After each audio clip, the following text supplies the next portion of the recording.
Во тема на денот вечерва, како што најавив за работничките права, разговарам со претседателот на ССМ Слободан Трендафилов. Трендафилов, добро вечер, добре дојдовте во дневникот на СИТ. Благодарам на поканата. Вчера ги поканивте сите работници кои што се незадоволни од своите работнички права да се појават на денешниот протест. Како сте задоволени од одзивот? Поддршката беше голема, дури повеќе од тоа што очекувавме, имајќи во предвид дека традицијата во Македонија налага малку поинакво чествување на 1 мај, меѓутоа оваа година 1 мај не беше за празнување, туку беше за протестирање. Беше за протестирање затоа што протестиравме за плата, протестиравме затоа што голем дел на вработени во Македонија за жал немаа добиено плата во овој месец, за претходниот месец, до пред некој ден. Дури голем дел на работници и денес немаат добиено плата. Колка е таа бројка? Имате точна бројка колку работници немаат плата? Од прилика се бројат во 1000, меѓутоа тоа е проблем затоа што веќе сме 1 мај, а треба да се исплати платата за април, а на некој не му исплатена платата за март. Платата согласно закон се исплаќа до 15 во наредниот месец за претходниот месец, најдоцна, но за жал бевме сведоци дека дури државни институции, вработените во културата, кои се повеќе од 3500 на број, вработени во неколку министерства, во неколку инспекторати, кои патем треба да контролираат незаконитости, немаа добиено плата до пред само една недела. И затоа овој 1 мај кажавме дека мора да се протестира, онака како што протестираат сите релевантни и сите вистински синдикати не само во Македонија, туку и во регионот и во Европа и пошироко. 1 мај е денот кога синдикатите и работниците излегуваат на улица и кажуваат што не се задоволни, кажуваат гласно и јасно, затоа што во 1886 година работниците во Чикаго се собрале да протестираат за 8-часовниот работен ден. И за жал, денеска во Македонија не можеме да зборуваме дека имаме право на 8-часовно работно време, имајќи во предвид дека се случија измени и дополнување на законот за работните односи кој дозволи 12-часовен работен ден за македонските работници, нешто што не враќа во 1885 година. И пред тоа. Сега знаете зошто ве прашав за конкретни бројки, затоа што голем е бројот на тие кои што се револтирани, вака што ги слушаме секојдневно, но ако пресметаме колкав е бројот на тие кои што се незадоволни, многу помалку беа денеска на улица. Заради тоа сакам да ве прашам. Вие велите дека традицијата е да се слави со скара, меѓутоа за да добиете некои права, веројатно треба да кажете дека ги барате тие права. Зошто стравуваат ли работниците да излезат на улица? Зошто ја избираат скарата пред протестот? Па не би рекол дека сите можат да си дозволат скара со 24.400 денари, за жал остануваат дома. Меѓутоа тоа што го видовме изминатите неколку месеци, нападите кон ССМ, нападите кон работниците, заканите за членување во друг синдикат и слично, заканите дури можеби ќе добиеме информации за излегување на улица затоа што не бројат како што милуваат да кажат одредени личности, ги одвраќаат работниците да излезат помасовно на протести затоа што како молери со четки ги фарбаат работниците, биле од една политичка опција, од друга политичка опција и слично. Но тоа што го покажавме денеска е дека правите синдикати, правите синдикалци, работниците го препознаат тоа, излегоа со нив, поддржувачите на работничкото движење, борците за работнички права и активистите за работнички права беа на улица. Беа на улица во далеку поголем број од минатото. И мислам дека на работниците не им е потребно дури ниту 20.000 да излезат на улица. 21 човек може да блокира раскрсница во било кое време и да го запре градот. Така е, пораката е помоќна која ќе биде. Пораката која ја праќаме денеска со вртењето на грбот пред владата и пред собранието, односно наименуваните и избраните функционери, затоа што тие ни го вртат грбот веќе 4 месеци, одбиваат да зголемат плати, одбиваат да зголемат минималната плата, одбиваат да ги почитуваат колективните договори, побараат некои байпас решенија на истите за да дадат помалку пари. Пораката е сериозна и мислам дека треба да биде сериозно сватена. Кога излеговме 300 членови на органите и телата од ССМ, им кажавме дека ќе се вратиме многу повеќе. Сега истото им го ветивме дека ќе се вратиме уште повеќе, затоа што се повеќе и повеќе работници се незадоволни. Тоа што можете да го видите и вие, а го гледаме и ние од вашите прилози, подури од социјалните медиуми, е дека можеби само 1 на 10 е задоволен од висината на платата и од актуелната економско-политичка состојба во државата, но тоа што ги загрижува сите е што 62.000 денари на 4-член семејно домаќинство му се потребни, а ваквите 2 минимални плати не ја покриваат ниту основната пристојна кошничка синдикална која е за минимум услови за живот. И затоа велиме дека работниците веќе препознаваат.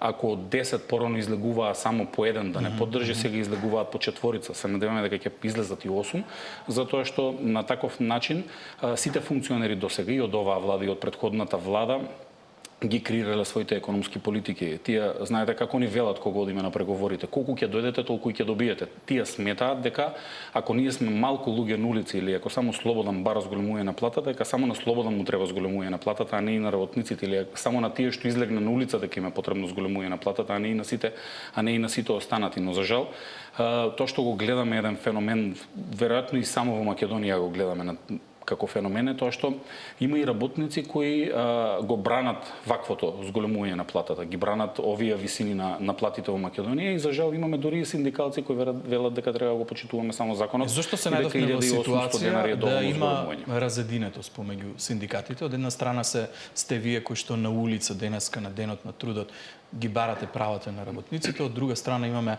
синдикат Конфедерација на слободни синдикати КСС кој што вели дека има добар диалог со владата и дека не е потребно да се излегува на улица. На што се должи оваа разединетост која што праќа лоша слика за функционирањето на синдикатите? За среќа, наша работа на ССМ е да работиме напорно за работниците и да ги слушаме нивните барања и да ги бараме од страна на креаторите на политиките или па од работодавачите. Умилкувањето и удварањето на владата не е работа на еден синдикат. И за жал во Македонија тоа е случај изминативе неколку години. За жал и во Македонија и Сојузот на синдикатите на Македонија пред 15 години беше познат по нешто слично, кога еден поранешен претседател се сликаше со една политичка партија, подпишува меморандуми за соработка и слично, само за да не протестираат и за да не излегуваат. Меѓутоа, мислам дека нема здраворазумен човек кој е против излегувањето на улица и кој смета дека излегувањето на улица е само негативни политички поени, не напротив, изразување на незадоволство на работниците кои имаат навистина ниски плати. Жалосно е тоа што функционерите сите од прв до последен, и минати и сегашни, веројатно и идни ќе биде исто, губат контакт со реалноста кога ќе ги добијат тие функции, кога ќе почнат да владаат, бидејќи тие сакаат да кажат дека тие владаат во моментот со народот, но не, народот ја дава моќта и народот ја одзема моќта. Тука сме и ние работниците како најбројни. Знаете како, од една страна имаме ситуација во која што бизнисот се противи на идејата за зголемување на минималната плата, од друга ситуација се наоѓаме во реалност во која што имаме недостиг на работници. Минатиот викенд бев во Охрид, немаше дуќан трговски објект на кој што немаше залепено лист се бара работник. Како се најдовме во ваква ситуација? Има ли решение за оваа ситуација? Па алчноста на газдите е главниот причинител. 35 години во Македонија се случува тоа и тие се неможеби најголемите виновници покрај политиката, дури можеби рамо до рамо со политиката се подеднакво виновни за тоа што огромен број на наши сограѓани, членови на нашите семејства заминале од Македонија да бараат екзистенција некаде далеко. Тоа што нас не загрижува и што е несериозно од нивна страна е тоа што на една пресконференција во истиот ден кажуваат дека недостатокот на работната сила е огромен проблем во Македонија и дека мора да се најде решение дури и со увоз на работна сила, а на друга пресконференција исто така кажуваат дека можеби треба да се размислува за 500 евра минимална плата за да ги задржиме луѓето во Македонија, но да не заборавиме, одбиваат да зголемат платата на работниците, а кукаат дека немаат работници.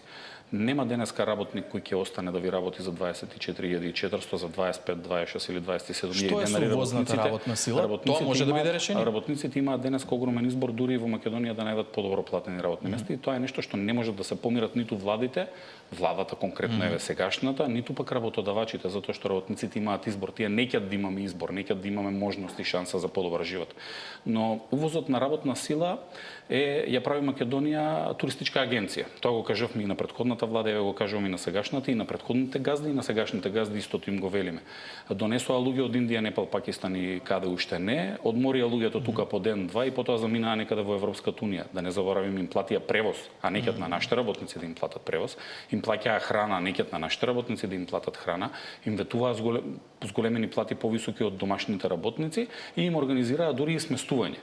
Не успеа ни на таков начин да ги убедат ниту оние на кои веруваа дека ќе ја спасат македонската економија да ги задржат во Македонија, имајќи во предвид дека 400 евра не се пари кои можете потоа да ги пратите било каде назад. Македонија денеска е на дното во регионот и по просечна и по минимална плата.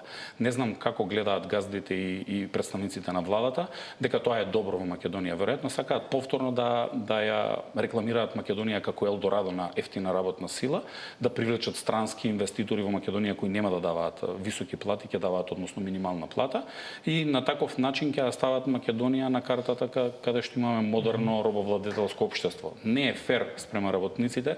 Денеска вие да им кажувате, седнете вие со газдите, договорете си, ако се договорите, нема проблем, ние ќе прифатиме и ќе ги зголемиме вашите плати.